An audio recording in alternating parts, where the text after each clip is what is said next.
Assalamu alaikum. Good morning, students. Dear students, do you remember I have started the explanation of chapter 3 of the novel The Prince and the Pauper? Today, I will complete the explanation of this chapter. Please take out your novel and listen the lecture quietly. I will ask questions in the end. Yes, class 4. Yes, class, when Edward Tudor reached at the Christ Church, he commanded the schoolboys to tell their teacher to talk to the prince. As Edward was in rags, in old torn clothes, schoolboys made fun of him and threw him in the stone bath, which was full of water. Yes, class, do you remember? Then Edward was so much disappointed. He became angry too. He thought that those boys should learn how to behave other people when they are in need. He planned that he would change all that things. Yes, class. Now take out page number 12. Look at the book. Tom's father. The prince felt very tired and terribly alone. Where could he go? Nobody believed him. Everybody thought he was mad. He tried hard to remember where Tom lived. At last he had the answer. Fish Street, he said to himself. That was the name of Tom's home. If I go there, surely Tom's family will help me. They will take me home to the palace. It was starting to rain, and a cold wind blew through the holes in his borrowed rags. The prince felt very cold and alone. Suddenly, a big, ugly man seized his arm very hard with his great hand. He was very dirty, and he smelled of beer. "How much money did you get, Tom?" shouted the man. "Give it to me, or I'll break every bone in your body. Or my name isn't John Canty." "Oh, so you are his father?" said the prince eagerly. "Please take me back to the palace. My father, the king, will reward you. He will make you a rich man. You will never need to beg again." "His father? What do you mean? I am your father, and I'm going to beat you until my arms are tired." "Don't make jokes, please. I'm very tired and cold and hungry. Take me back to the palace. Your son is waiting for you there." John Canty shook his head. "The boy is mad," he said. "That's what book learning does to people." He turned to the prince. "You are coming with me." He seized Edward's arm again and pulled him towards Fish Street. Yes, class 4. Edward Tudor had become too much tired and was feeling extremely alone. He was also hungry, and it was starting to rain, and cold wind blew through the holes in his borrowed rags. Borrowed means to take someone's thing with the intention of returning it. As you all of you knows that Edward borrowed the dress of Tom Canty. By the end of the day, the prince was dead tired. He wanted to go back to the palace. At once, a big ugly man grabbed his arm very hard. He was a dirty man. Who was this man? Who will tell me, students? Yes, he was John Canty. John Canty thought that he is Tom, his son. He asked Edward to give him all the money which he got, otherwise he would beat him. Edward told him several times that he was not his son. His son Tom Canty was in the palace, but all John Canty cared about was money. He just assumed that Tom had gone crazy and dragged the prince home.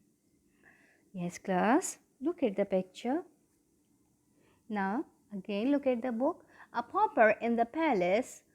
Meanwhile, as the prince was on his way to Fish Street, Tom Canty was staring at himself in the mirror and enjoying his beautiful new clothes. He sat down on every chair. He examined all the other beautiful furniture in the room. He stared at all the wonderful pictures. At last he realized that the prince had been away for a long time. He began to worry. What will happen if somebody comes in and sees me wearing the prince's clothes? Perhaps they will kill me at once and ask questions later. Softly he opened the door, hoping to see the prince. At once, 6 servants in beautiful clothes bowed to him. He stepped quickly back into the room and shut the door again. They are laughing at me, he thought. Now they will fetch the soldier to take me to prison. Oh, why did I ever come here? Just then the door opened, and a servant said, "The Lady Jane Grey." A sweet young girl in a blue dress came into the room and bowed in a most respectful way. Lady Jane was Prince Edward's cousin. At first, she looked pleased to see Tom. Then she saw his worried face, and she said sadly, "What is wrong with you, my lord?" "Ah, be kind to me, sweet lady," said Tom in a shaking voice. "I am only poor Tom Canty from Fisher Street. Please ask the prince to give me my old rags again and let me go home." He went down on his knees, while tears poured down his face.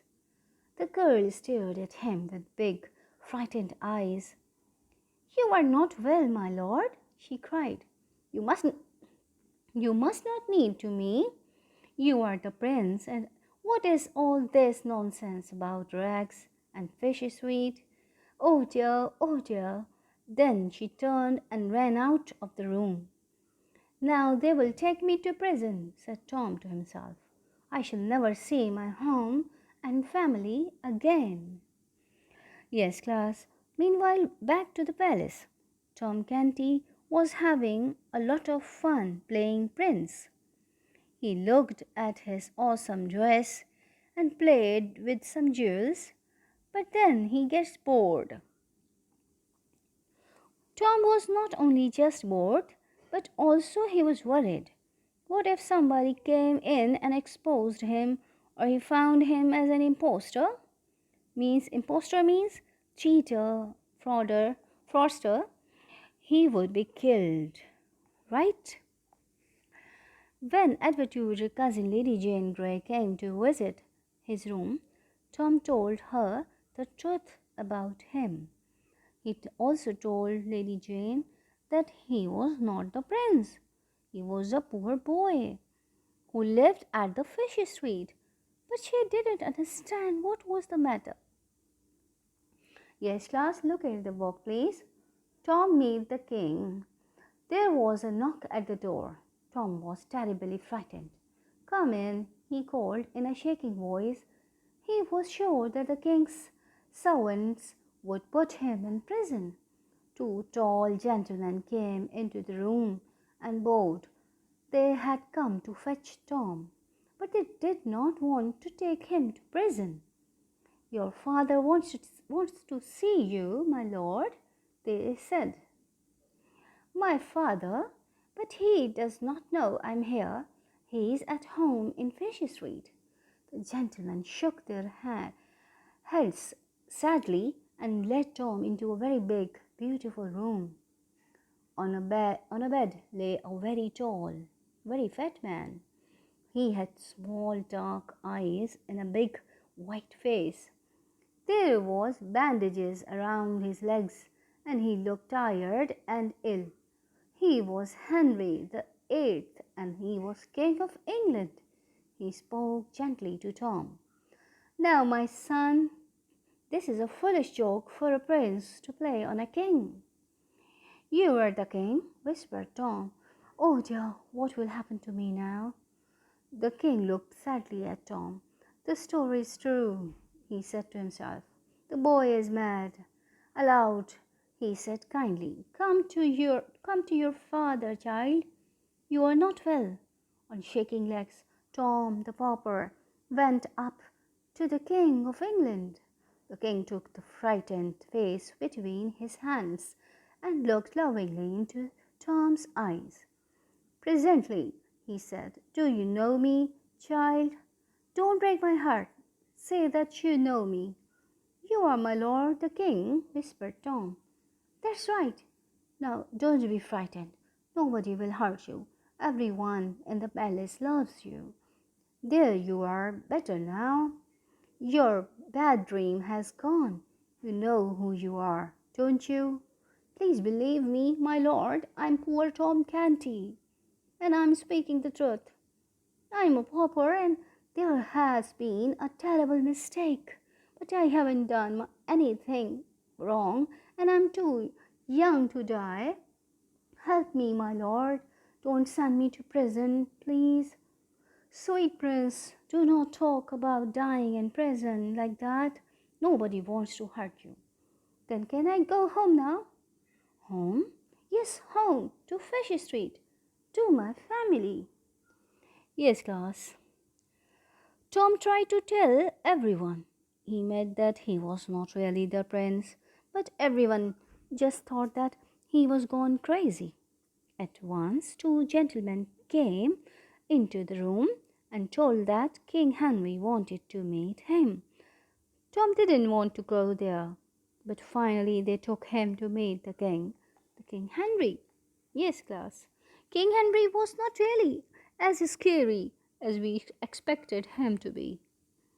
He actually seemed like a genuinely concerned father, like a caring father. King Henry didn't get that he was talking to Tom Canty and not to his son, so he was really worried about his mental illness. Tom didn't understand what to do. He was just requesting the king for his life. In the end, the king decided that his son had been studying so hard, that's why he was mentally disturbed. So no one was allowed to talk about his illness. No one was supposed to even mention about his illness. Fortunately or unfortunately, Tom had to live in the palace as Prince Edward. Looked like he was going to be locked up in that gold encrusted jail for a long time. Gold encrusted means covered with a thick layer of gold. So, dear students, this is the end of explanation. I suggest you all to listen it at least twice. Thank you for listening.